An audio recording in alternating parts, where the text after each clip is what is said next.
Mon bébé va bientôt avoir 4 mois. Il est temps pour moi de reprendre le travail, mais je ne sais pas comment faire. Est-ce que je mets mon enfant en crèche? Est-ce que je le mets chez la nourrice?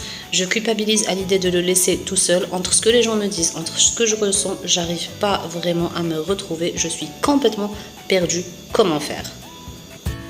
Hello tout le monde, j'espère que vous allez toutes bien. Alors, bienvenue sur votre espace Vicence. Je suis Lydia, coach et formatrice bien-être au féminin spécialisée en parentalité et en relations de couple.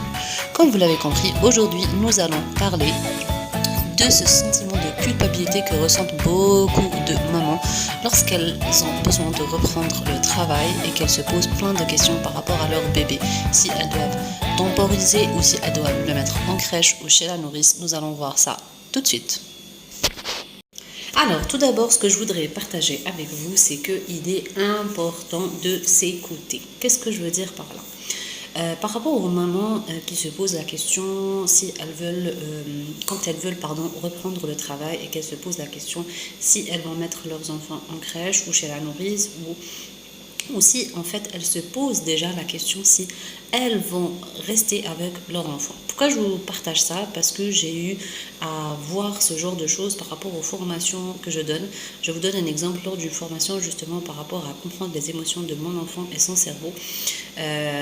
Parmi les mamans qui étaient présentes, il y en avait et alors il y avait une particulièrement qui était résidente et qui devait finir justement son résidanat lorsque son bébé avait justement 5 mois et qu'elle était obligée de le laisser chez sa maman, si ma mémoire est bonne, pour pouvoir finir donc son résidanat. Donc je rappelle que le résidanat, c'est les études que font les médecins après leur diplôme de médecine générale pour pouvoir se spécialiser. Et du coup, c'était important pour elle de finaliser donc son résidanat, donc son service civil, et en même temps il était hyper important pour elle de rester avec son enfant. Et on voyait bien que elle partageait, elle le disait clairement que c'était très difficile pour elle de laisser son fils, pourtant le laisser chez sa maman, mais c'était très difficile de faire en fait cette coupure ou cette rupture avec son enfant, et elle sentait qu'il y avait un besoin important de rester avec lui. Cela dit, il était important aussi pour elle de finaliser son projet de résidanat. Donc du coup, ce qu'elle a fait, c'est qu'elle a continué ses études, elle a finalisé son résidanat, et une fois qu'elle a finalisé, elle a pris la décision, et justement via la formation, de rester avec son fils et de temporiser le temps qu'il grandisse un peu, qu'elle le sente un peu plus autonome et qu'elle puisse mieux accepter les choses pour pouvoir reprendre le travail.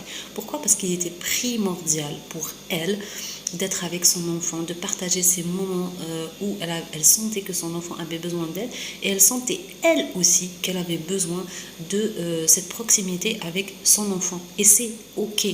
Ce que je veux dire par là, c'est qu'en fait en général la société et le regard de l'autre, le regard des gens aussi nous met une certaine pression. Je m'explique.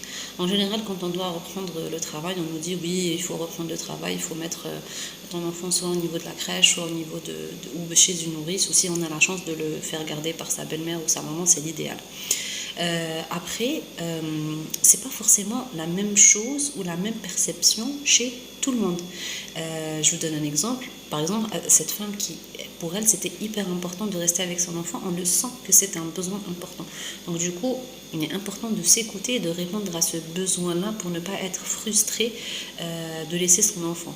Par contre, il y a des mamans qui, pour elles, il est hyper important de reprendre le travail et de reprendre ce moment où elles vont souffler au travail, où elles vont se retrouver avec des adultes, avoir des conversations d'adultes, parce qu'à un certain moment, être tout le temps avec un bébé entre les couches et les biberons, ça peut être aussi pesant, et c'est normal. Moi personnellement, si vous ne le savez pas, moi j'ai des jumeaux qui ont aujourd'hui 6 ans, mais je me souviens que quand ils avaient 3 mois, j'avais hâte que le 4e mois arrive pour pouvoir reprendre le boulot, pour pouvoir souffler.